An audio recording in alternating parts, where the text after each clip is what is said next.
Assalamualaikum warahmatullahi wabarakatuh.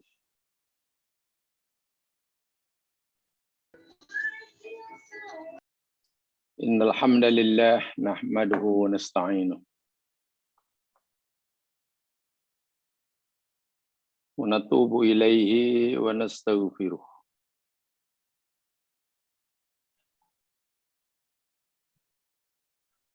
Wa na'udzu billahi min syururi anfusina wa min sayyiati a'malina.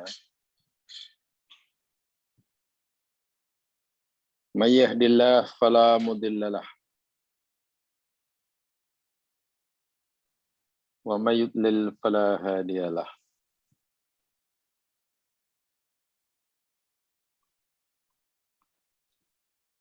Qala Allah Ta'ala fil Qur'anil Azim, Inna Allaha wa malaikatahu yusalluna 'alan nabi. Ya ayyuhalladzina amanu sallu 'alaihi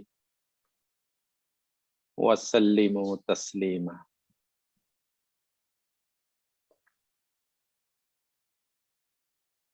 Sesungguhnya Allah dan para malaikatnya bersalawat ke atas Nabi. Wahai orang-orang yang beriman, salawatlah kamu ke atasnya dan berilah salam dengan salam yang sempurna.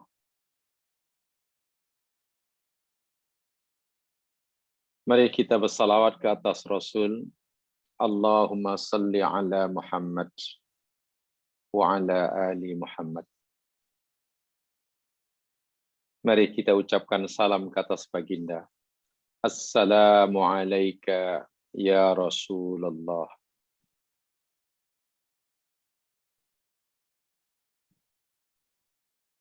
Bismillahilladzi la yadurru ma'asmihi syai'un fil ardi wa la fis sama' wa huwas sami'ul alim.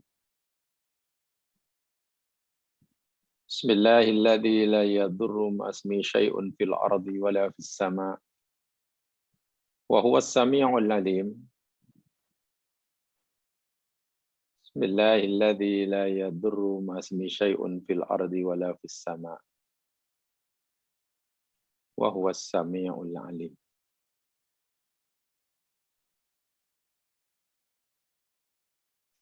Allahumma bika asbahna wa bika amsayna wa bika nahya wa bika namut wa ilaikan nusyur.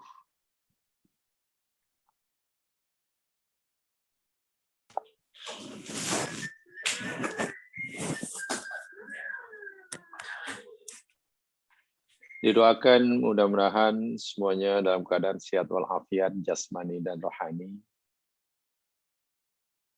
Sentiasa di bawah lindungan dan naungan Allah Subhanahu wa Ta'ala. Allahumma amin. Insyaallah kita akan teruskan seri tadabbur kita surah Yunus. Dan kita masih bicara tentang rangkaian ayat-ayat yang menceritakan tentang sepak terjang dakwah Nabi Musa alaihissalam kepada kaumnya, khasnya Fir'aun dan pengikut-pengikut setianya. Minggu lepas kita telah pelajari ayat yang ke-77. Ayat yang memberikan kita kefahaman bahwa penolakan dan penafian, penentangan yang dilakukan oleh Fir'aun dan pengikutnya terhadap Musa alaihissalam dan ajarannya adalah penolakan yang amat sangat boleh dikatakan pada kadar yang paling maksimum. Ini terbukti bagaimana ajaran Musa yang ianya merupakan kebenaran mutlak, tetapi dia tidak dapat melihatnya. Sebaliknya, mereka malah menuduh bahwa yang disampaikan oleh Musa itu hanyalah tak lebih daripada sekadar sihir. Ini bermakna mereka menuduh Musa sebagai ahli sihir.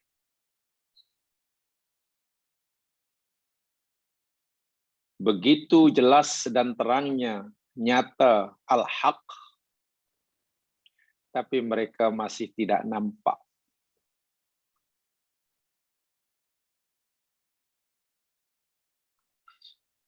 Mereka tidak dapat melihat kebenaran bukan karena kebenaran itu terlindung, tertutup, terhijab. Al-haqqu laisa bimahjub. Kebenaran itu tidak pernah tertutup. Tidak pernah terhalang. Tetapi manusialah yang tertutup hatinya daripada melihatnya. Sebab itulah salah satu atau satu-satunya cara untuk membolehkan seorang itu dapat melihat kebenaran,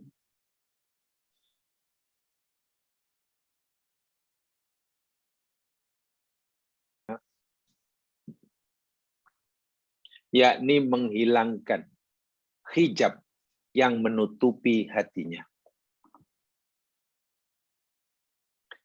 Karena yang tertutup, yang terhijab, yang terhalang bukan kebenaran, tetapi hati mereka, sehingga tidak dapat melihat kebenaran. Nah, apakah perkara yang menutupi hati seseorang sehingga tidak nampak al-haq walaupun sangat terang benderang, sangat-sangat nyata? Ayat yang berikutnya, ayat yang ke-78 ini memberikan jawabannya. Saya ulangi. Kebenaran adalah terbuka. Ibarat matahari, sinarnya memancar ke seluruh alam. Jika seseorang tidak dapat sinar matahari, atau bila sinar matahari tidak sampai ke tempatnya, itu bukan salah mataharinya, tapi salah orang itu. Pasti ia berada pada position yang tidak betul. Maka dia yang mesti berusaha untuk menukar, mengubah position dia. Karena yang terhalang, halangannya ada pada diri orang itu. Halangannya ada pada hati orang itu. Pertanyaannya tadi saya katakan, apakah perkara yang boleh menutupi hati seseorang sehingga tak nampak langsung kebenaran yang disampaikan oleh Allah, walaupun dia sangat nyata?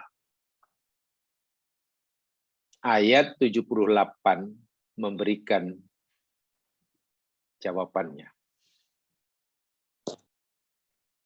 Mari kita kaji.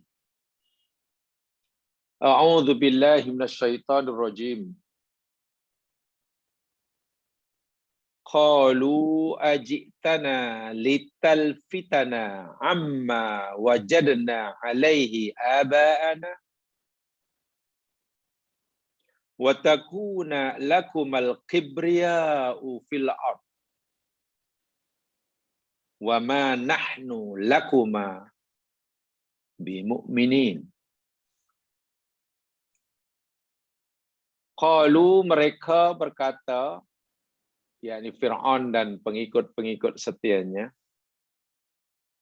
kepada Musa, ajitana, adakah engkau datang kepada kami untuk menyampaikan dakwahmu kepada kami ini, lital fitana, kerana engkau hendak memalingkan kami. Lafataya fitu tu ya maskan ya ni malingkan. Amma wajadna alaihi aba'ana, memalingkan kami daripada apa yang kami telah mendapati atasnya akan bapa-bapa kami. Kami ini sudah berpegang, sudah punya pegangan yang sangat kuat. Ajaran keyakinan yang sangat kuat. Jadi ajaran yang diwariskan oleh generasi sebelum kami. Dan kami ini adalah generasi pewaris terhadap ajaran-ajaran generasi sebelum kami. Kami sudah ada ajaran sendiri. Adakah engkau datang ini, wahai Musa, tujuanmu kerana engkau hendak memalingkan kami, supaya kami meninggalkan ajaran keyakinan kami yang sudah sangat kuat kami pegangi, dan kami yakini kebenarannya, berpaling kepada ajaran kamu, ajaran baru, wa takuna lakumal kibriya'u fil ard, dan supaya adalah bagi kamu berdua al-kibriya, kebesaran, keagungan, kuasa untuk kamu boleh buat sewenang-wenang fil ardi, di bumi ini. Itu pertanyaan. Hingga fil ard itu masih koma, itu ada question mark. Alamatul istifham. Keputusan yang mereka berikan, wa ma nahnu lakuma bimu'minin. Dan tiadalah kami bagi kamu berdua orang-orang yang beriman. Jamaah sekalian, mari kita fahami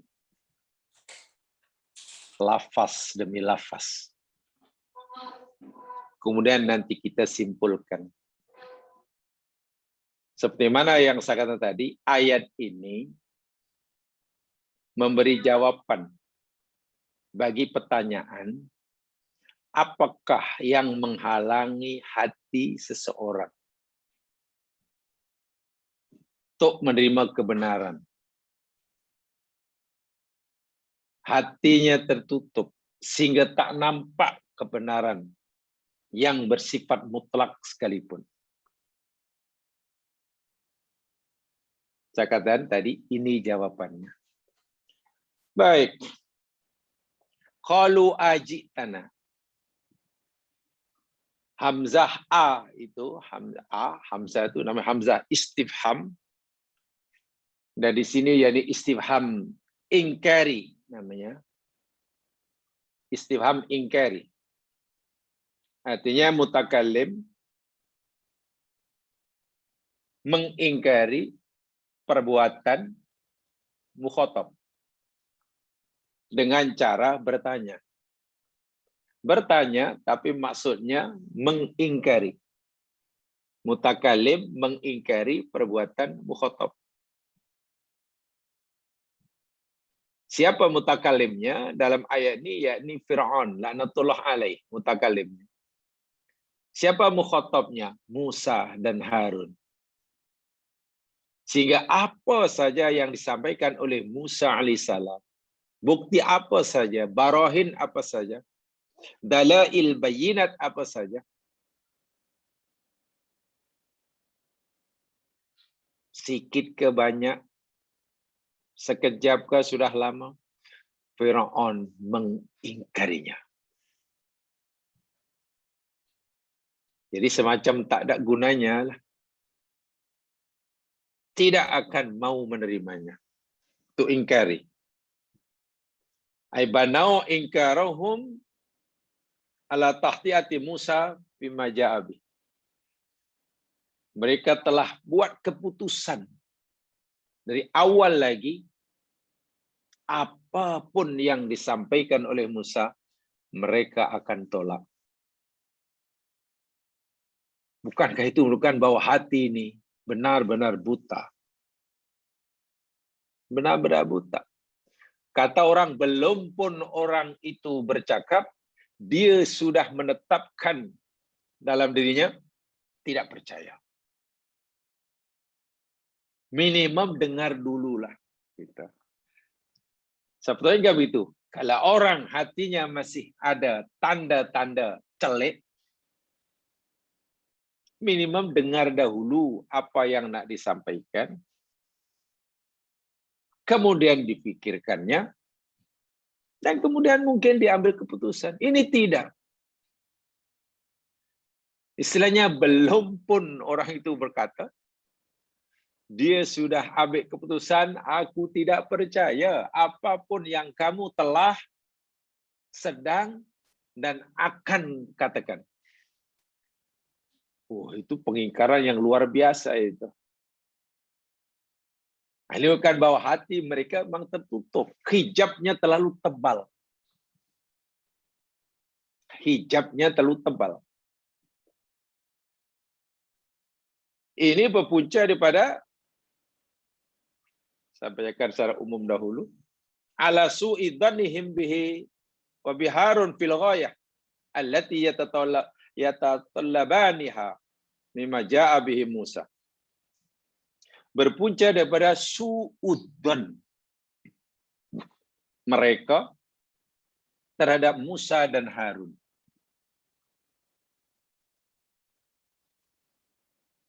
Kalau kita perhatikan dalam ayat ini, mula-mula mereka berkata pada Musa saja, ajitana. Ta itu seorang, anta, mukhatab. Tapi di belakang, fatakuna lakuma. Jadi berdua pula. Jadi antuma, jadi mukhatabani. Mula-mula pada Musa, kedua kemudian ya. Kenapa mereka kata begitu? Karena Musa adalah yang bertanggung jawab semua ini. Harun mereka anggap sebagai pembantu. Harun sebagai pembantu. Baik. Mereka menolak, belum pun Musa berkata, ibarat mereka sudah mengambil keputusan tidak akan percaya. Di sini nyatakan, kerana mereka ini sudah su'udzan terlebih dahulu kepada Musa. Bahwa niat Musa ini sebenarnya satu saja. Niat Musa dan ini satu aja. Tujuan akhirnya satu. Ingin merebut kuasa. Ingin merebut kuasa. Di situ dinyatakan takun halakumal kibriya. Ingin merebut kuasa. Jadi sudah. Sedangkan mereka tidak mau kehilangan kuasa. Itulah su'udzan. Di su'udzan ini salah satu jamaah daripada perkara yang boleh menutup hati seseorang terhadap kebenaran. Ini dalam masalah mencari kebenaran ya. Jangan sudah dengar dahulu. Dengar dahulu, fikir dahulu. Dengar dahulu, fikir dahulu. Minimum beri peluang kepada orang itu untuk menyampaikan apa yang dia sampaikan. Lagi pula orang yang bijak memanglah tidak akan menerima setiap apa yang dia dengar. Tapi juga tidak menolak setiap apa yang dia dengar. Orang bijak, orang yang memberi, yang ingin mendengar lebih dahulu. Walaupun tadi dikatakan orang yang bijak bukan orang yang menerima setiap apa yang didengar. Itu bukan orang bijak. Orang yang bijak bukan orang yang menolak setiap apa yang didengar. Bukan. Firaun tidak bijak. Karena apa? Belum pun orang bercakap, dia sudah tolak. Maknanya tidak bijak. Termasuk yang tidak bijak, belum pun orang itu bercakap, dia sudah angguk-angguk. Pun tidak bijak juga. Disinilah pengajaran bagi saya sangat penting. Karena terlalu benci kepada Firaun, suudzonnya terlalu kuat, sehingga apa yang tidak disampaikan oleh Musa, karena terlalu benci kepada Musa, apa yang disampaikan olehnya, Firaun sudah tidak. Itu tidak bijak. Sebaliknya, jika orang terlalu suka pada seseorang, orang yang dia sukai belum pun cakap, dia sudah angguk-angguk. Itu pun tidak bijak juga. Hati-hati di sini. Ini pengajaran yang sangat penting. Orang yang bijak, ini orang yang dengar dahulu. Siapapun yang menyatakannya. Yang tidak menyampaikan sesuatu itu orang yang dia suka ke, orang yang dia tak suka ke, kawan ke, dengar dahulu. Masalahnya orang seperti Fir'aun ini tidak punya cara berpikir seperti ini. Bagi dia, asal karena aku sudah tidak suka kamu, maka apa yang kamu sampaikan, aku tidak percaya. Oh, bahaya. Sungguh pun kamu bagi tahu kami 2+2 4, aku tak percaya. Kan bahaya itu. Atau karena aku suka dia, suka orang itu, soal itu apa yang dia cakap saya percaya, pasti betul. Macam mana awak kata dia apa yang dia kata pasti betul walaupun dia belum cakap? Ya sebab saya suka dia. Pun bahaya juga. Itu sama-sama tak betul. Sama-sama tak betul. Baik. Itu tafsir secara umum. Sekarang kita lihat kalimat demi kalimat. Ya. Kalimat demi kalimat. Jamaah sekalian, di dalam ayat itu ada kalimat, ada apa namanya, Allah. Ini saya yang kalimat-kalimat yang penting yang ingin sampaikan. Qalu ajitana litalfitana amma wajadna alaihi ala. Wajadna ala. Walhal, ini walhal nih. Dari segi bahasa, jika tidak ada ala pun sudah betul. Katalah amma wajadnahu. Sudah betul. Amma wajadnahu. Ada apa yang kami telah mendapatinya. Sudah. Tapi alaihi, tambah ada ala. Ala ini seperti mana yang tadi sedikit saya penjelasan, yakni kalimah ala di sini dalam bahasa Arab liddalalati ala tamakkuni abaihim fi tilkal ahwal wa mulazamatihim laha. Artinya kalimah ala dalam kalimah alaihi, wajana alaihi ini yakni menunjukkan tamakkuni abaihim, menunjukkan betapa kuatnya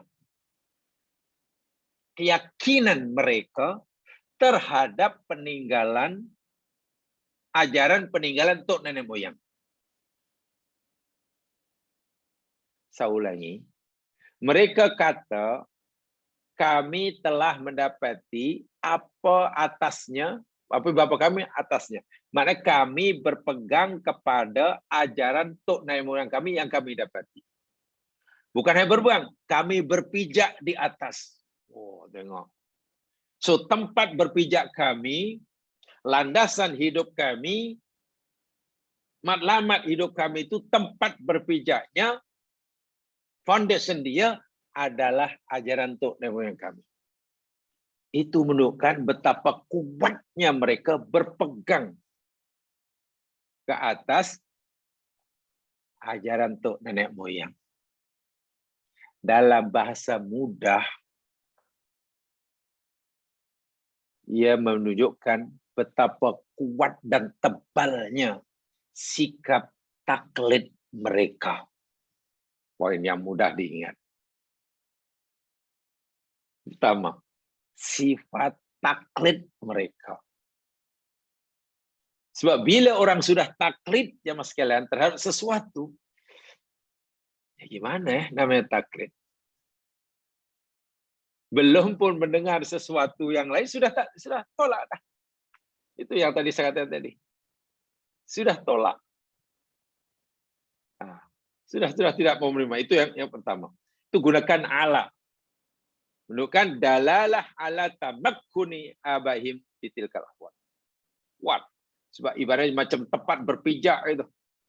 Kuatlah tuh. Yang kedua, yakni kalimat kibria. Kibria itu mana al-azamah. Keagungan, kemuliaan, kekuasaan. Izharut tafawuq 'alan nas. Izharut tafawuqi 'alan nas. Menzahirkan, menampakkan kelebihan atas manusia. Mungkin lebih dari kuasanya, lebih daripada segala-galanya lah. Mereka tuduh Musa dan Nabi Harun menyampaikan ajaran baru ini lain tidak semata-mata tujuannya hanyalah Musa inginkan kekuasaan. Merebut kekuasaan daripada mereka. Sementara mereka itu tidak mau kehilangan kekuasaan.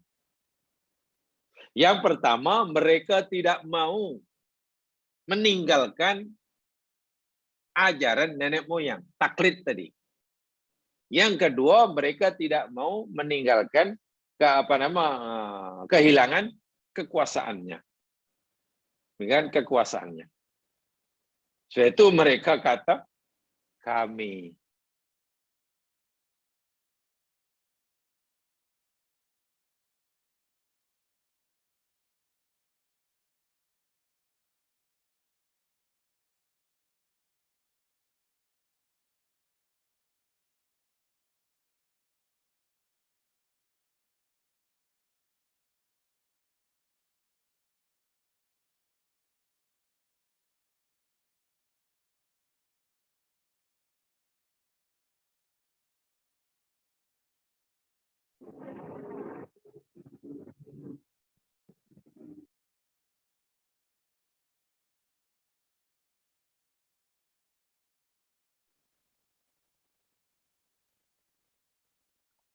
apa terputus pula?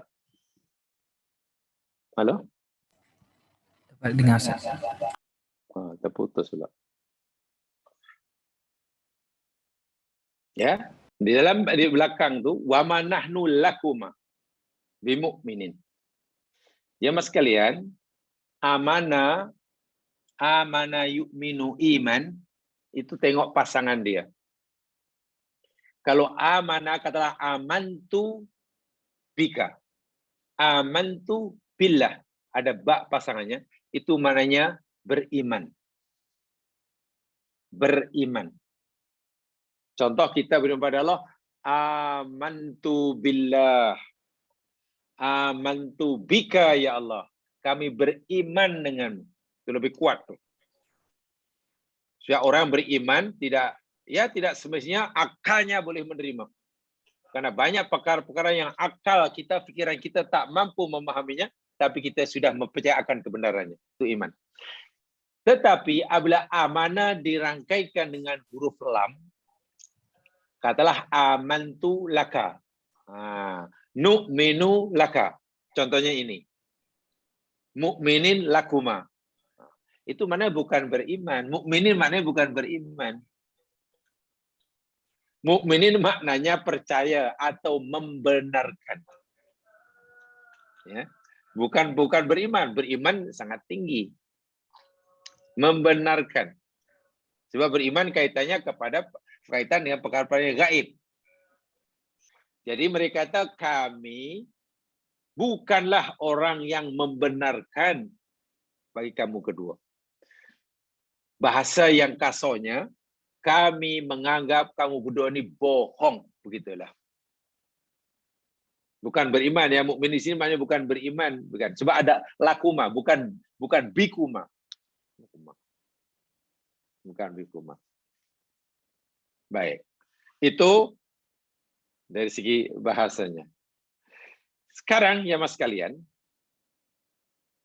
saya simpulkan bahwa Allah Subhanahu wa taala di dalam ayat ini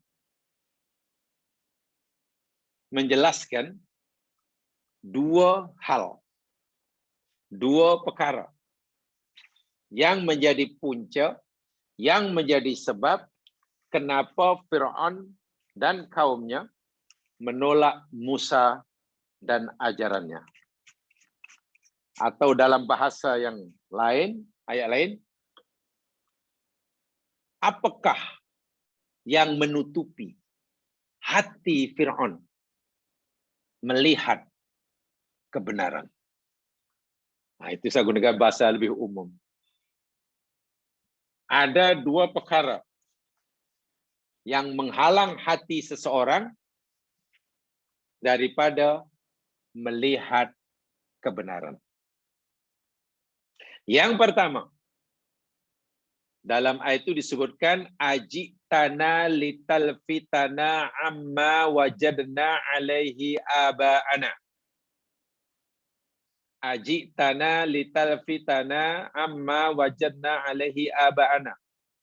Adakah engkau datang kepada kami, wahai Musa, kerana engkau hendak memalingkan kami daripada apa-apa yakni ajaran yang kami telah dapati daripada tok nenek moyang. Adakah kau datang tujuan kau hendak menyuruh kami meninggalkan ajaran tok nenek moyang untuk mengikuti ajaran kamu? Ayat ini jamaah sekalian, ini merupakan sebab yang pertama, yakni la natruku ad-din alladhi nahnu alaih. Kami tidak akan meninggalkan kepercayaan yang kami sudah pegangi kian lama. Li'anna wajadna aba'ana alaih. Karena kami telah dapati ini daripada nenek moyang. Ringkas kata, sebab pertama tadi saya sampaikan, qad tamassaku bitaklid. Inilah bahaya taklid itu. Sebab pertama yakni taklid. Orang apabila sudah dijangkiti penyakit taklid, apalagi taklid buta, taklid itu jamaah sekalian yakni qabulu ra'yi ahadin, mengikuti pendapat orang lain,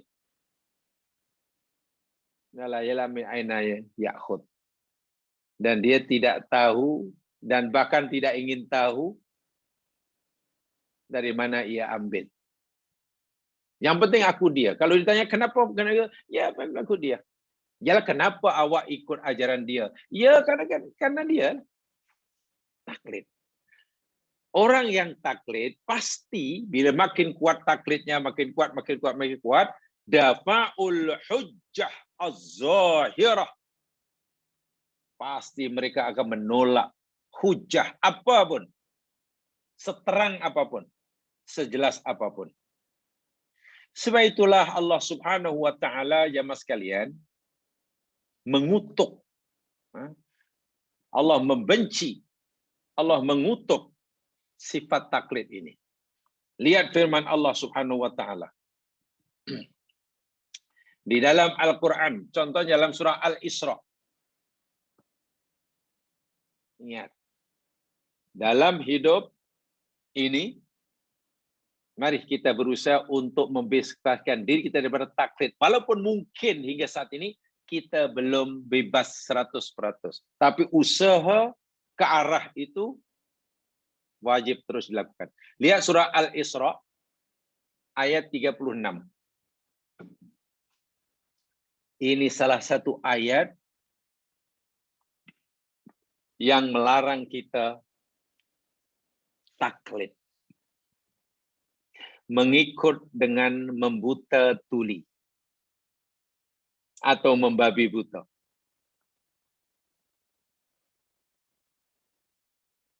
A'udzu billahi minasyaitonir rajim. Wala taqfu ma laysa laka bihi 'ilm. Inna as-sam'a wal basara wal fu'ada kullun ulaika kana 'anhu mas'ula. Wala taqfu, dan janganlah kamu mengikuti apa-apa yang laisa, yang tiada, laka bagimu, bihi pada pada apa yang tu, pada sesuatu yang kamu ikuti itu, ilmun pengetahuan. Tengok, kamu jangan ikuti sesuatu yang kamu tak ada pengetahuan tentang benda itu. Mafhumnya, dalam hidup ini, dalam mengamalkan satu ajaran, ajaran yang hendak dijadikan pegang hidup, pastikan kamu berpegang atas dasar ilmu. Faham. Nak ikut itu, ya saya ikut itu kerana ini nih. Saya pilih pendapat ini, ya kerana ini. Saya tahu kenapa awak ikut pendapat itu. Saya tahu alasannya. Dan saya memilih pendapat yang ini karena saya pun tahu alasan. Ini perlu ada ilmu. Bukan ikut taklid namanya. Inna sama'a. Kenapa taklid ini dilarang oleh agama? Inna sama'a. Sesungguhnya pendengaran. Wal basara. Penglihatan. Apa yang kita dengar dengan telinga kita. Apa yang kita nampak dengan mata kita. Wal fuada. Dan hati. Fikiran. Kullu ulaika. Semua itu. Kana anhu mas'ula. Adalah ia akan dipertanggungjawabkan.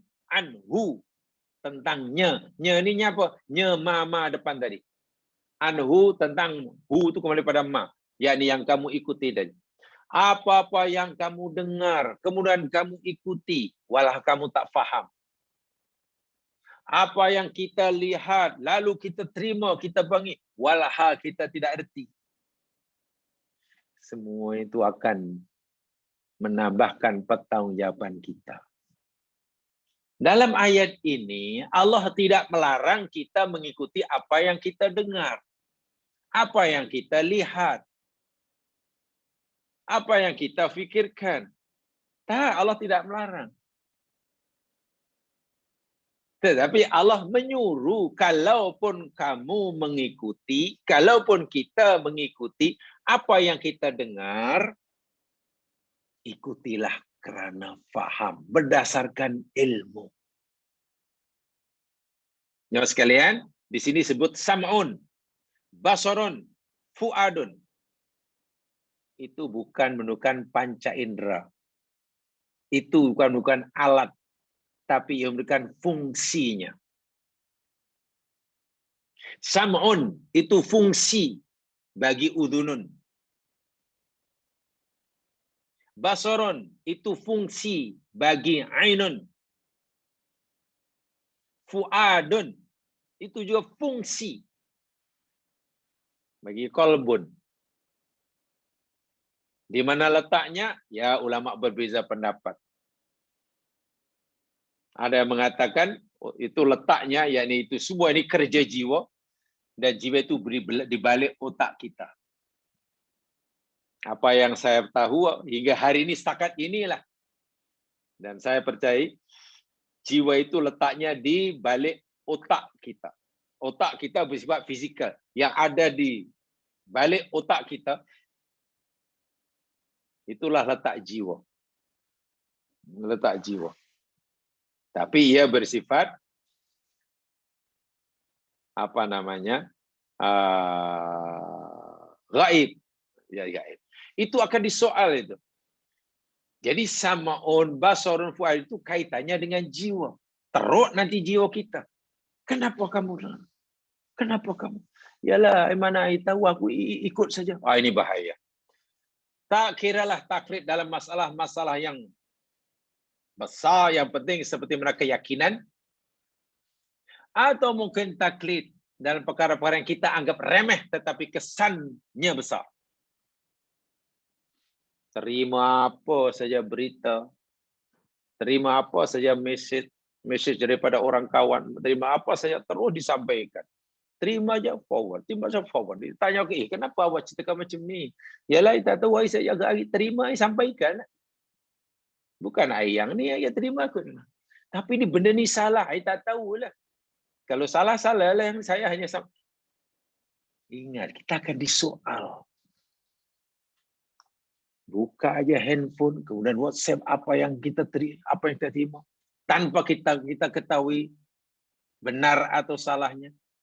Kita rasa seronok. Apa kita fikir kita tidak bertanggung jawab?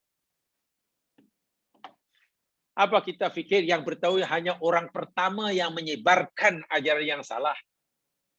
Dia yang bertanggung jawab. Tapi kita sebagai orang tengah yang ikut membantu pun akan disoal. Kenapa? Iyalah, ya salah. Saya tak tahu yang dia salah, saya sebarkan saja. Hati-hati. Bila orang sudah punya sifat taklid dan sedikit demi sedikit dia tidak berusaha, dan dia tidak berusaha untuk membebaskan dirinya, bahkan makin tebal, hati itu tiba-tiba menjadi ada hijab. Ada hijab. Sehingga dalil seterang apapun, hujah senyata apapun, ajaran sebetul apapun, pasti akan ditolaknya. Ini bahaya taklid. Sebab itulah hampir ke semua umat-umat nabi-nabi dahulu, bila disampaikan dakwah oleh nabi-nabi mereka, mereka enggan menerima ajaran nabi, bahkan memusuhi dan menolak dan menusuinya. Alasannya sama. Taklid tok nenek moyang. Itu yang menjadi penutup hijab. Yang kedua, kenapa mereka menolak adamul qabul? Dalam ayat tadi disebutkan watakuna lakumal kibriya'u fil ard. Dan supaya engkau punya kibria, keagungan, kekuasaan di muka bumi ini. Maknanya yakunu lakumal mulk wal isfi adimis. Musa, kami tahu tujuan kamu menyampaikan ajaran baru supaya kami ikut kamu ini, kami tahu. Tujuannya ini karena kamu ingin jadi penguasa tunggal di Mesir ini. Kamu nakkan kuasa tu kan? Kamu nak mengambil alih kuasa kami. Nak menurunkan kami daripada tahta kerajaan Mesir kan? Ini yang maksudnya. Sedangkan mereka itu yakni tak mau kehilangan kekuasaan. Sangat mencintai dunia. Ikut Nabi Musa, maknanya hilang kuasanya. Ya hilang kuasa dia. Karena mereka tidak lagi menjadi raja yang bermaharajalila. Sebenarnya mesti patuh kepada apa yang disampaikan oleh Nabi Musa. Kan kehilangan kekuasaan. Subhanallah. Jadi kalau sebab pertama kerana at-tamassuk bit-taqlid, sebab yang kedua al-hirsu ala talabid dunya wal jiddu fi baqa'ir riyasah. Jika yang pertama itu taklid, pegang pada taklid, maka yang kedua itu yakni sifat tamak mereka terhadap dunia dan kecintaan mereka kepada kekuasaan yang kekal. Takut hilang pengaruh, takut hilang kuasa. Dua inilah yang Allah sebutkan dalam ayat ini. Saya pernah menyampaikan begini, ini menurut sejarawan, ahli sejarah, ahli tarikh Islam. Setelah mereka buat kajian mendalam tentang apa punca orang-orang kafir Quraisy menolak ajaran Rasulullah, seorang nabi yang mereka istihar sebagai pemuda yang paling beramanah pada zamannya, sehingga mereka beri gelaran Al-Amin. Tapi tiba-tiba setelah menyampaikan ajaran Islam, mereka tolak, bahkan mereka musuhi, mereka perangi. Pakar sejarah Islam, banyak pakar Islam yang mengkaji apa puncanya. Mereka memberitahu kita puncanya ada 3. Orang kafir Quraisy jahiliyah menolak ajaran Nabi ini puncanya ada 3. Menurut kajian ahli sejarah lah. Yang pertama sama standar seperti mana umat dahulu, taklid buta. Taklid ajaran nenek moyang itu penghalang paling besar sekali. Sebab bila orang taklid ini susah, Mas Yan, sanggup melakukan apa saja. Sehingga orang taklid matanya buta, telinganya peka, hatinya membatu. Sudah. Yang pertama. Yang kedua, yakni takut kehilangan pengaruh. Sama dengan ini. Sebab bila mereka nanti menerima ajaran Rasulullah SAW, mereka tidak boleh lagi berbuat sewenang-wenang. Kalaupun mereka masih menjadi penghulu bagi kaumnya, mereka tidak boleh berbuat sewenang-wenang. Mesti patuh pada ajaran Nabi. Selama ini mereka boleh buat sesuka hati. Takut kehilangan pengaruh. Macam mana rasanya? Mungkin mereka bayangkan, kalaulah aku terima ajaran Muhammad, kami tak boleh bayangkanlah. Macam mana nanti hati kami ni menderita, bagaimana menderitanya. Kami akan kehilangan segala. Kami tak boleh buat sesuka hati kami. Selama ini, semua orang percaya. Apa yang kami katakan, semua orang percaya, mengikutinya.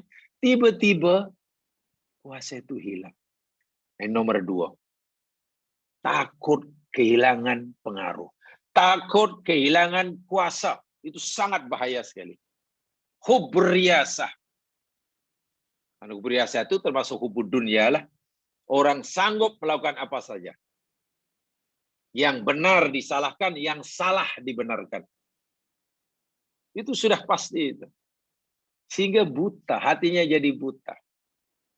Dan yang ketiga, khas untuk orang kafir Quraisy, ini kata pakar sejarah ya. Kenapa mereka menolak ajaran Rasulullah, ajaran Islam? Yang ketiga yakni ajaran persamaan yang dibawa oleh Rasul sallallahu alaihi wasallam. Musawah. Ajaran yang dibawa oleh Nabi ini yakni ajaran musawah, persamaan. Manusia adalah sama di hadapan Allah. Tidak ada bezanya. Kalaupun ada yang membezakannya karena takwanya.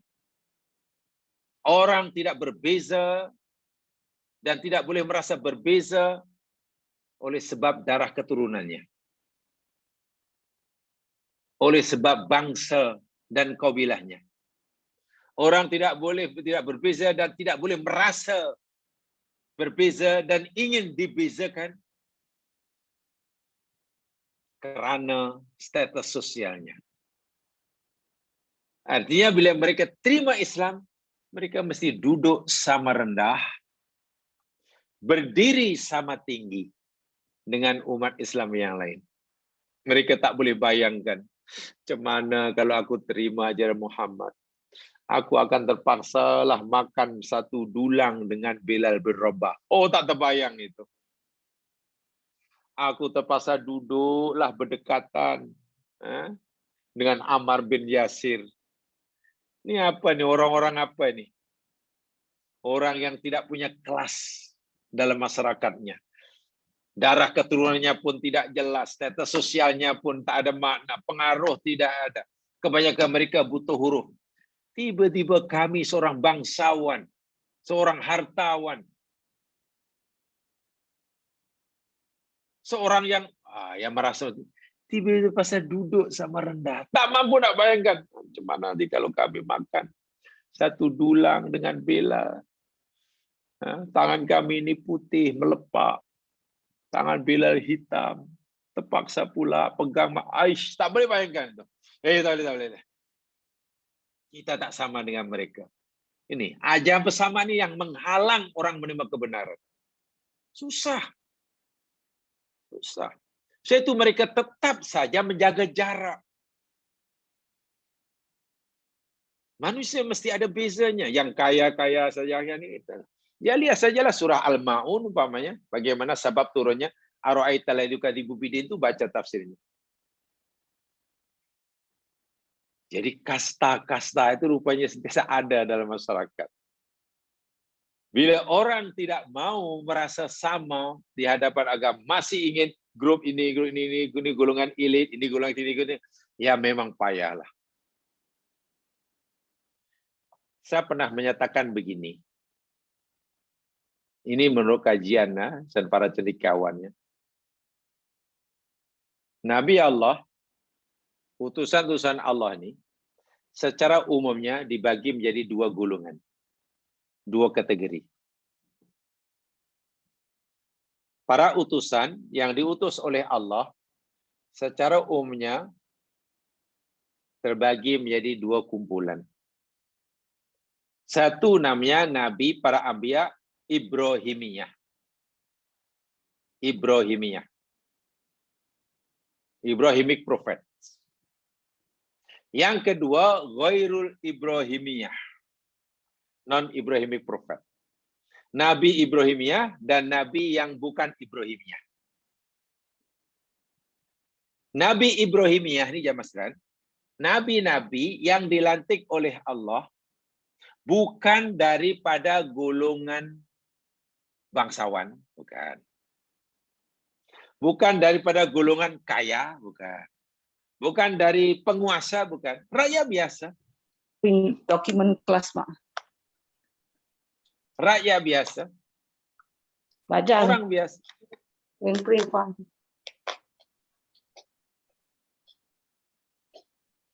Contoh Nabi Ibrahim. Itu kan hanya anak pemahat patung.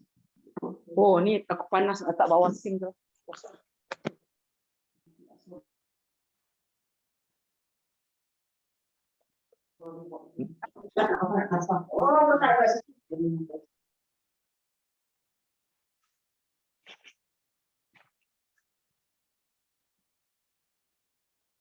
Contohnya Nabi Ibrahim. Itu kan hanya anak pemahat patung.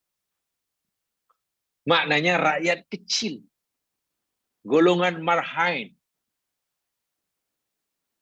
Tiba-tiba dilantik oleh Allah jadi utusannya berdakwah kepada raja.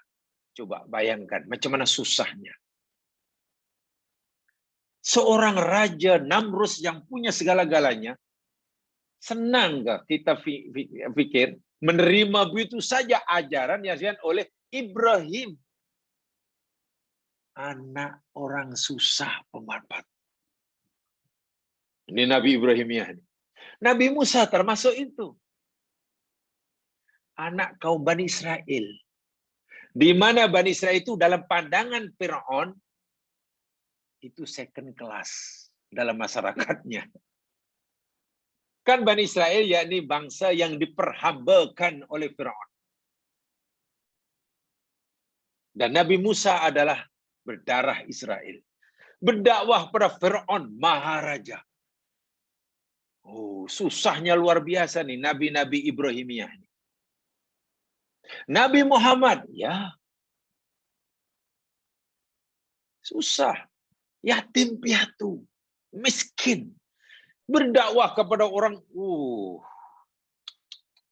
Abu Jahal, Abu Sufyan, Abu Thalib, Abu Lahab, Walid bin Mughirah, itu bukan calang-calang orang itu. Nabi Ibrahimiyah. Ada lagi satu nama Nabi non-Ibrahimiyah.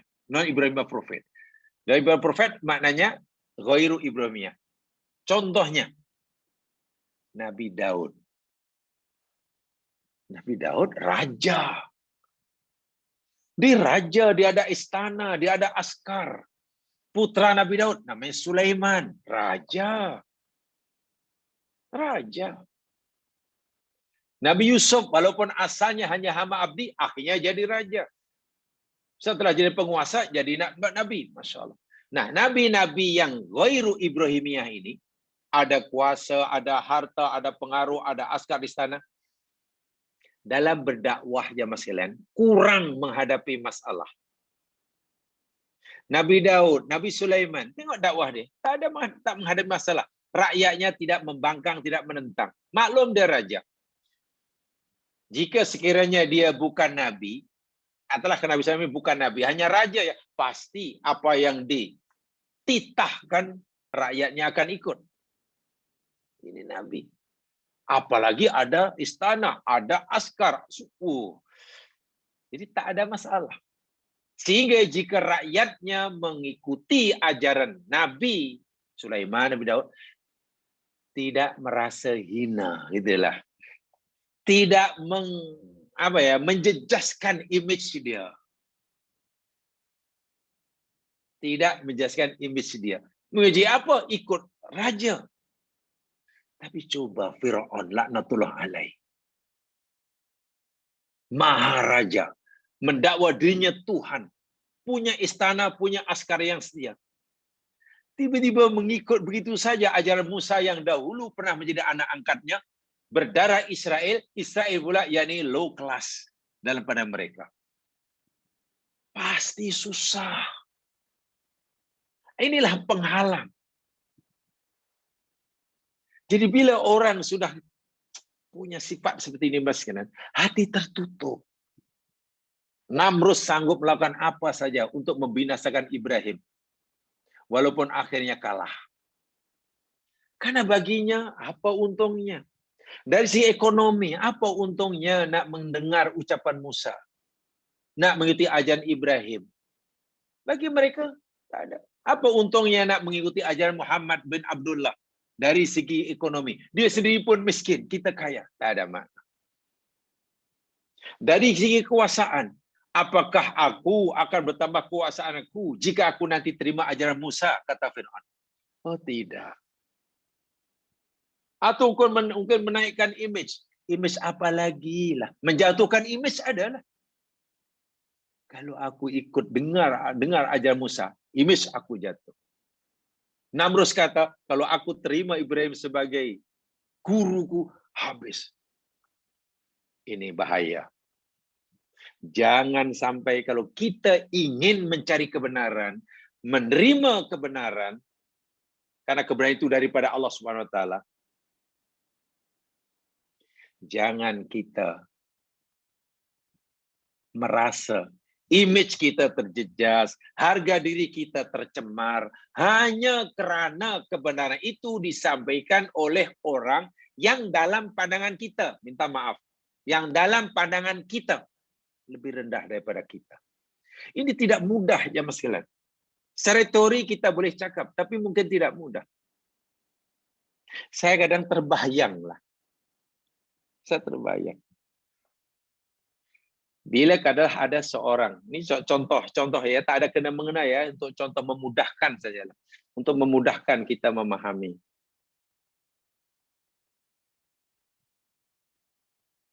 Jadi, tak ada kena-mengena, maksudnya tak ada menyinggung, tak ada apa. Niat saya hanya nak beri contoh analogi yang mudah untuk ini. Saya bayangkan, coba kita bayangkan. Jika ada seorang yang sudah punya nama sudah terkenal, status sosialnya bagus, jabatan ada, kekuasaan ada, ya. Apalagi, ya title kesarjanaan pun ada. Pergi katalah berceramah di satu tempat. Datang pula, mungkin pakai kereta besar. Masuk kawasan yang ya relatif ekonominya menengah ke bawah lah.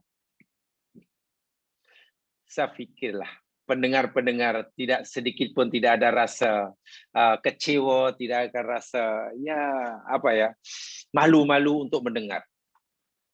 Karena dari segi psikologi, si penyampai ceramah ini punya kelebihan daripada segala aspeknya. Aspek ekonomi lebih, aspek kekuasaan lebih, semua lebih lah. Hebat. Jadi yang mendengar pula, kawan ini datang ni pakai kereta besar. Kereta mahal pula. Tempat yang dia besar cuma ada yang jalan kaki, ada yang naik basikal, ada pakai motor itu pun bertiga. Ya pasti seronok lah. Alhamdulillah lah saya dapat mendengar lah penceramah daripada orang yang hebat ini. Betul. So, ada semacam kebanggaan. Sehingga mudah.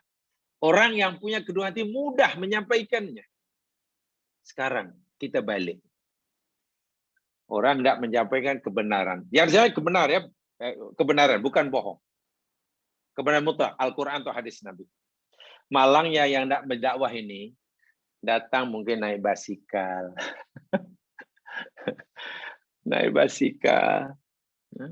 Itu ya nampak pakaiannya pun ala kadar lusuh begitu.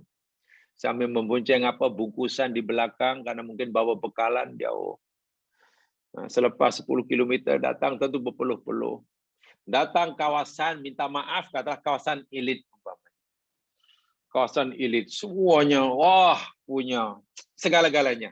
Status sosialnya tinggi, ya, kekayaannya tinggi, agak-agak macam mana? Mungkin ini ke penceramah yang nanti? Iya ke begitu? Balik aja lah. Sungguh pun yang disampaikan oleh penceramah A dan B tadi sama-sama Al-Quran, sama hadis Nabi, tapi saya yakin tanpa suudzon, saya yakin pasti apa yang dirasa oleh pendengar berbeza.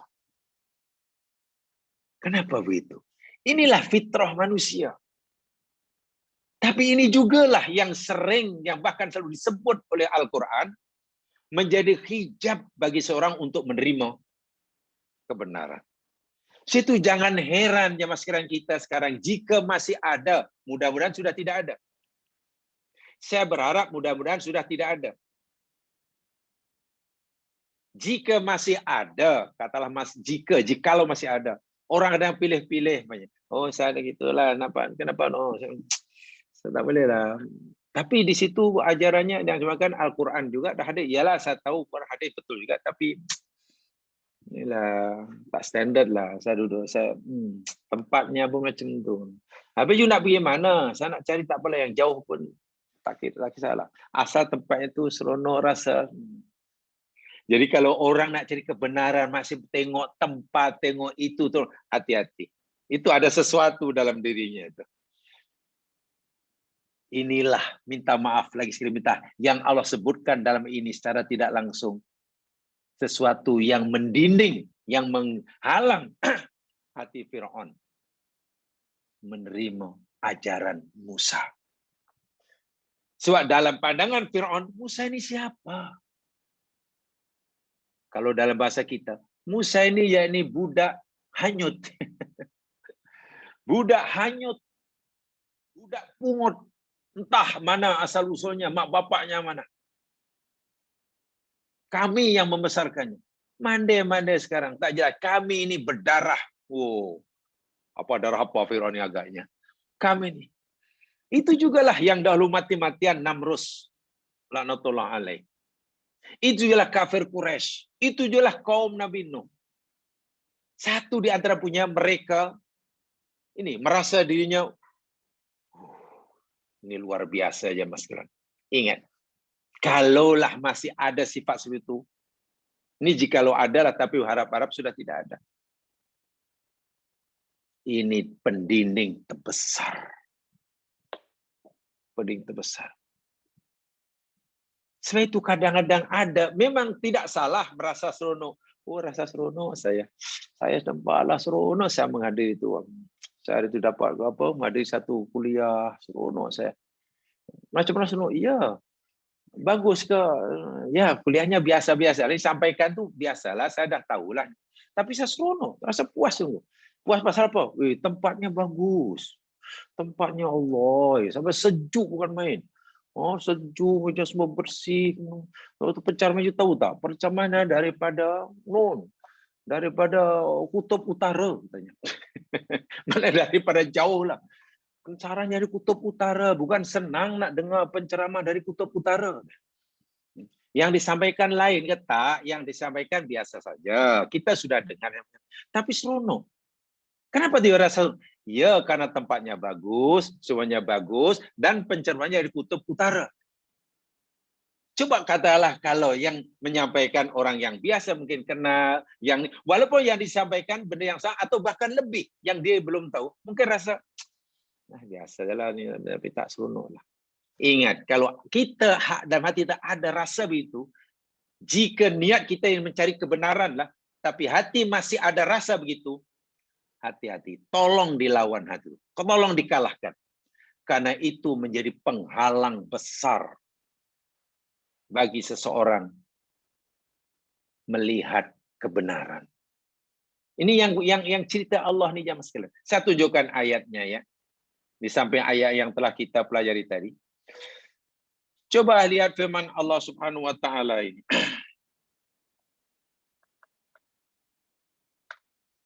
Di dalam surah Hud, coba perhatikan.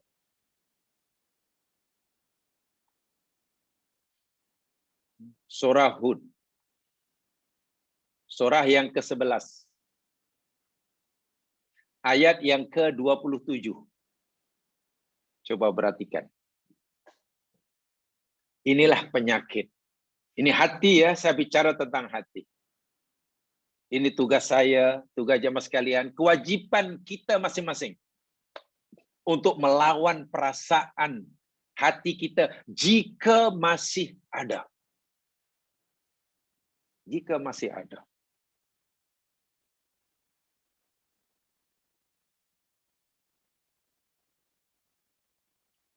Lihat surah Hud ayat 27. A'udzu billahi minasy syaithanir rajim. Faqala al-mala'u alladhina kafaru min qaumihi فقال الملأ الذين كفروا من قومه ما نراك إلا بشرا مثلنا وما نراك اتبعك إلا الذين هم أراذلنا بادي الرأي وما نرى لكم علينا من فضل bal nadhunnukum kadhibin. Faqala, maka berkatalah. Siapa yang berkata? Al-mala'u, pembesar-pembesar. Alladzina kafaru, yakni orang-orang yang kafir, pembesar-besar yang kafir. Min qaumihi, dari kaumnya. Kaum siapa? Kaum Nuh. Ingat Nabi Nuh, Nabi yang boleh katakan ya yang paling lama masa dakwahnya. Ya. Durasi dakwahnya paling lama. Tapi mendapatkan pengikut boleh katakan sedikit. Berkatalah pembesar-pembesar yang kafir daripada kaum Nuh. Apa kata mereka pada Nuh? Manaroka, Nuh, kami ini tak melihat engkau. Kami ini tak pandang engkau illa basyaran mislana. Melainkan engkau ini hanya manusia biasa macam kami. Artinya kami tak nampak apa-apa kelebihanmu atas kami. Sama. Lalu apa untung bagi kami menerima kamu sebagai guru kami, si pembimbing kami. Sedang kami tak nampak apa kelebihanmu. Kamu ini tidak ubahnya macam kami. Tengok. Pertama dia sudah mandang sama. Kepada Nuh sama. Sama-sama manusia. Jadi tak ada. Jadi bila kamu mengajak kami bla bla bla, ya kamu kena cermin diri dululah. Patut ke kamu seru kami? Nah, gitulah maksudnya. Itu satu. Yang kedua tengok. Wa manaroka. Dan kami tidak melihat engkau, wahai Nuh. Kami tak pandang, tak nampak engkau ini. Maksudnya ittaba'aka, yakni yang mengikuti engkau. Tadi kami kata kami tak melihat engkau melainkan manusia macam kami. Sama. Kami dengan kamu sama. Sehingga tidak perlu kami dengar cakap kamu. Kalau kamu suruh kami dengar cakap kamu, maka kamu pun mesti dengar cakap kami. Karena antara kami dan kamu sama. Itu pertama kepada Nabi Nuh. Yang kedua Nuh, kami nampak pengikut-pengikutmu itu, yang sudah menjadi pengikut setiamu itu, siapa dia? Arodiluna. Illalladzina hum arodiluna. Tengok. Tidak ada yang mengikutimu, wahai Nuh, kecuali orang-orang yang arodiluna. Wal'iyadzubillah. Rodil itu mana hina aja mas kalian. Golongan marahan low class. Ya, mungkin berdarah paria lah istilahnya. Berkasta paria. Dan digunakan pula isim tafdil. Bukan rodil, arodil. Itu mana orang-orang yang paling hina. Orang-orang yang paling rendah kastanya. Jadi bagaimana mungkin kamu suruh kami ikut kamu? Pertama, kami dengan kamu ini hanya sama-sama manusia. Jadi tak ada hak bagi kamu untuk kami ikut. Tak. Kalau kamu suruh kami ikut, kamu pun kena suruh kami, ikut kami. Tambahan lagi pula yang kedua, pengikut-pengikutmu yang dah ada itu, yang sudah itu orang-orang arodil. Golongan yang paling bawah, kasta paling rendah di antara kami. Bagaimana mungkin kamu suruh kami duduk dengan mereka? Tengok. Itulah. Dahlah mereka ini status sosialnya rendah. Miskin pula. Ditambah lagi badir ro'yi. Wala'iyadzubillah. Saya gunakan tema bias, badir itu benar lembab berpikir. Berpikirnya lembab. Ada kawan saya menerjemahkannya dan bilang badir itu dungu. Kamu tahu kami ini semuanya sarjana-sarjana. golongan-golongan intelektual, cendekiawan, hartawan. Tiba-tiba kamu pula suruh kami berkawan, duduk, menerima ajaran yang sudah diterima oleh orang-orang yang rendah daripada kami, dungu daripada kami. Mana kami nak letak muka? Itu bukan kelas kami. Tengok. Lalu apa yang akhirnya berlaku? Ratusan tahun Nabi Nuh berdakwah. Macam-macam bukti, macam-macam dalil, macam-macam hujah. Mereka tolak. Dan mereka rela menempuh jalan yang mereka pilih, yang mereka yakini benar. Terus menolak ajaran Nuh hingga mereka dibinasakan oleh Allah. Sanggup seseorang mempertahankan harga dirinya konon. Nah, saya tambah kalimat konon. Karena kan bukan letaknya di situ mempertahankan harga diri. Apa mengikuti kebenaran itu akan menjatuhkan harga diri, justru akan meningkatkan harga diri mengikuti kebenaran. Malahnya mereka menolak hanya kerana si penyampai kebenaran dianggap lebih rendah. Pengikut-pengikutnya orang yang rendah. Tengok. Karena terlalu tebal sekali. Bahasa saya, terlalu tebal jaimnya. Jaga image. Jaim itu jaga image. Ya, akhirnya tolak. Sebab bagi mereka, harta kebenaran pun kena pilih-pilih. Kalau dia yang sampaikan, kalau tempat itu, saya boleh dengar. Tapi kalau itu, inilah hijab yang orang kadang tak perasan. Yang kadang kita tak sedar. Dan dua ini akan terus-menerus berulang. Satu taklid, keduanya ini tadi. Hubbud dunya, hubbur riasah, takut kehilangan pengaruh, takut dirinya hilang harga dirinya, mencemar muruahnya, mengenakan dan sebagainya. Imam Ali bahkan pernah menyindir.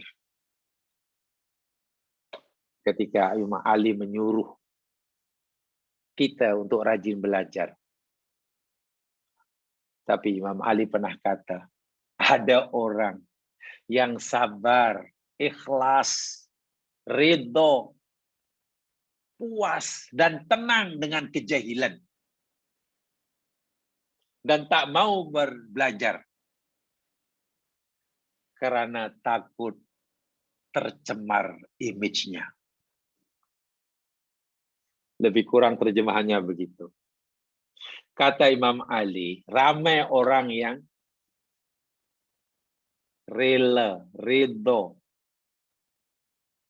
seronok, tenang, jadi orang jahil dan tak nak belajar karena takut harga dirinya tercemar, muruahnya terjejas, terlalu kuat jaimnya. 1400 tahun yang lalu Ali berkata, ya maksudnya begitu. Tapi sekarang mungkin ada. Banyak di negeri jiran sana, bukan negeri kita ya. Di negeri jiran sana banyak orang yang sebenarnya sebagai orang Islam. Orang Islam. Salatnya pun belum betul. Al-Quran pun tak tahu baca. Apalagi faham baca pun tidak tahu. Ya karena tak belajar macam mana. Ya mungkin kenal itu apa alif, kenal alif ba, tapi kalau sudah dibagi baris dah susah nak baca. Dah tak boleh baca, apalagi bismillah tak boleh. Tapi dari segi zahir nampak orang faham. Pandai ni mesti pandai ni, baca Quran pandai ni. Semua karena semua ilmu tahu. Rupanya Al-Quran tak boleh baca. tiap malam mungkin menangis dalam hati. Allahu Akbar, ya Allah, hamba-Mu ini macam-macam ilmu tahu, tapi kitab-Mu hamba tak tahu. Jangankan faham membaca pun hamba-Mu tak tahu. Nangis tiap malam. Tapi apa boleh buat, ya Allah, kalau hamba-Mu baru nak belajar sekarang, terpaksa duduklah depan guru. Gurunya pula mungkin muda, gurunya baru 20 tahun. Mengajar pula Iqra. I, bu. Ya kan Iqra daripada A, I, U, babi, bu. Kan macam tu kan. Alah, nampaknya tak sanggup, ya Allah. Hamba-Mu tak sanggup kalau terpaksa duduk macam murid, macam tadika belajar A, I, U. Ya lebih rela. Akhirnya rela jadi jahil. Kenapa tak mau belajar? Mungkin karena ada halangan itulah. Ini di negeri jiran ya, bukan di negeri kita. Di kita alhamdulillah tidak ada itu. Negeri jiran saya ini contoh negeri jiran. Banyak seperti itu. Dia tahu, dia menyadari dan Allah tahu. Sebenarnya Allah kata belajarlah. Kenapa kamu malu? Kamu hendak mempelajari firman-Ku. Orang yang belajar firman-Ku orang yang mulia, bukan orang yang hina. Kenapa kamu merasa hina di hadapan manusia dan tidak merasa hina di hadapan Aku? Kenapa kamu takut dipandang hina atau merasa dipandang hina oleh manusia? Sedangkan Aku ingin memuliakan kamu. Orang yang belajar Al-Quran kan orang dimuliakan oleh Allah.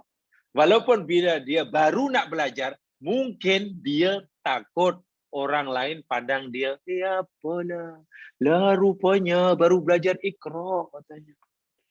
Macam-macam ilmu tahu, orang besar rupanya. Nah, coba. Inilah yang paling susah melawan diri sendiri ini. Ingat ya Mas Kiran ya. Ini memang sengaja saya tekankan masalah hati ini. Ini kaitannya dengan hati ini. Karena bila hati sudah ada dua dinding ini, hai, Firaun tuh rela mati, tenggelam tuh. Umat-umat Nabi dahulu rela dibinasakan oleh Allah. Sampai begitu sekali. Daripada menerima kebenaran, sehingga dinding hijab yang menutupi dirinya terlalu kuat, terlalu tebal, sehingga matinya. Berbeza dengan orang yang sudah tidak kisah. Orang pandang hinakan orang yang Allah pandang mulia. Sudah Abu Bakar tak kisah. Abu Bakar ini bangsawan, dia jutawan. Termasuk orang pertama menerima ajaran Nabi.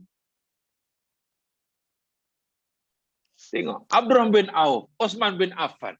Tak ada masalah dan mereka mulia di dunia, mulia di akhirat. Sementara Abu Jahal, Walid bin Mughirah, ya mungkin hanya dimuliakan, dihormati oleh pengikutnya yang semakin berkurang setiap harinya. Tapi masuk alam barzah dihinakan oleh Allah SWT. Ini pendinding, dinding paling tebal. Taklid. Ya, taklid. Dan al-hirs ala talabid dunia. Terlalu tamak kepada kehidupan sekarang. Kedua sekarang ini boleh jadi dunia, boleh jadi kuasa, boleh jadi harga diri, boleh jadi tadi image, boleh jadi status sosial, boleh jadi bla bla bla dan seterusnya lah. Al-khulasah innahu la ghardu laka tilka da'wah ila hadha wa illam ta'tarif bihi faqad wajhul kitab awalan li Musa li'annahu huwa da'i lahum. Kesimpulannya, mereka tuduh Nabi Musa ini dalam berdakwah lain tidak hanyalah semata-mata ingin merebut kekuasaan itu. Tidak ada nilai. Sementara mereka tidak mau kehilangan kuasa. Mereka tak boleh bayangkan bagaimana membayangkan bila nanti terima ajaran Musa. Wa'iyadzubillah. Jadi akhirnya bukan Musanya yang mereka pertikaikan. Ya, memang mereka mengingat kedua-duanya. Musa dipertikaikan, ajarnya pun di. Akhirnya apa? Setelah mereka berikan penolakan yang tegas. Wa qala fir'aunu tuni bikulli sahirin alim. Ayat 79. Wa qala fir'aun, dan berkatalah Fir'aun. Ituni bikulli sahirin alim. Datangkanlah oleh kamu kepada aku semua ahli sihir yang pandai. Mengarahkan pada pegawainya supaya mencari ahli sihir yang pandai di Mesir. Jumlahnya tidak ditentukan, tapi seramai yang boleh, untuk menghadap Fir'aun laknatullah alaih. Ya, Fir'aun sudah mulai melawan Musa dengan tindakan. Ini jamaah sekalian, nanti kalau kita habis cerita ayat berikutnya, saya ingin menyampaikan begini ya. Fir'aun menolak ajaran Nabi Musa ini dengan 3 cara. Baik, saya sampaikan awal-awal dahulu. Saya sampaikan terlebih dahulu. Cara Fir'aun menolak ajaran Nabi Musa ini dengan 3 cara. Pertama dengan ucapan, perkataan, debat. Dengan debat. Mula-mula datang kan debat. Nabi Musa kan berdebat. Itu ada dalam surah Toha itu. Debat ini, siapa Tuhan kamu, begini kami datang ini, habis macam mana kamu, ingat tak kamu dahulu, kami yang jaganya, lalu kamu pula pergi dengan kami, setelah kamu bunuh kami, kamu tiba-tiba, itu berdebat, ngajar debat. Dan Musa layan perdebatan itu. Hinggalah ayat yang baru kita pelajari, dia masih menggunakan perkataan, ucapan. Kalah dengan perdebatan, Fir'aun akhirnya menggunakan tindakan. Sebab dia tahu memang tidak mungkin mengalahkan hujah Musa. Dia tahu. Tapi dia belum mau mengaku kalah. Akhirnya menggunakan tindakan. Dilagakan dengan ahli sihir. Itu sudah tindakan itu. Tindakan. Dan dia yakin dengan tindakan ini Musa akan kalah. Tapi apakah berjaya? Fir'aun tetap gagal. Dengan tindakan gagal. Akhirnya menggunakan langkah yang ketiga yang paling dahsyat, paling zalim. Menggunakan kekuasaan. Nah, itu paling bahaya. Kalah debat, akhirnya buat tindakan. Dengan tindakan tak jadi, dengan gunakan kekuasaan. Macam di negara-negara dahulu lah ya, mungkin di Mesir dahulu pernah ada jamaah sekalian. Di negara-negara luar lah, saya tidak, negara kita bagus.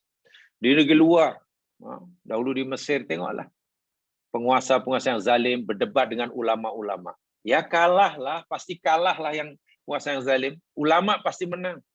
Tapi karena mereka ini tak mau mengaku kalah, gunakan tindakan.